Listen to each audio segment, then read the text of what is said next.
समय की बात है, एक ब्राह्मण जो जगन्नाथ मंदिर में जाते हैं और भगवान जगन्नाथ जी से प्रार्थना करते हैं कि मेरे यहाँ कोई संतान हो तो मैं जो उसको आपकी सेवा में लगाऊंगा। तब कुछ टाइम के बाद उनके कन्या का जन्म होता है और ब्राह्मण जो है उस कन्या को लेकर के जगन्नाथ जी के पास जाते हैं और कहते हैं कि मैंने आपको वादा किया था कि मैं अपनी जो संतान है आपकी सेवा में लगाऊंगा। तब जगन्नाथ जी का विग्रह बोल पड़ते हैं और कहते हैं कि आप जो है अपनी कन्या जो है मेरे भक्त जयदेव गोस्वामी को दे दो। तो जो अपनी बेटी को जयदेव गोस्वामी को रख करके चले आते हैं और कुछ टाइम के बाद उनका विवाह होता है।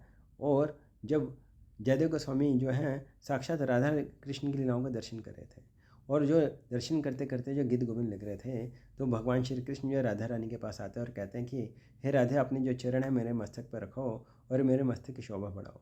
तब जैसे ही वो श्लोक लिखते हैं तब विचार करते हैं कि भगवान श्री कृष्ण तो स्वयं भगवान है और राधा रानी उनकी शक्ति हैं, तो भला ऐसा कैसे पॉसिबल है। तो उस श्लोक को मिटो करके जो चले जाते हैं स्नान करने। तब भगवान श्री कृष्ण सोचते हैं कि जयदेव गोस्वामी ठीक ही लिख रहे थे। तब वो जो उनका रूप लेकर के आते हैं और पद्मावती को कहते हैं कि मुझे बहुत भूख लगी है, मुझे प्रसाद खिलाओ।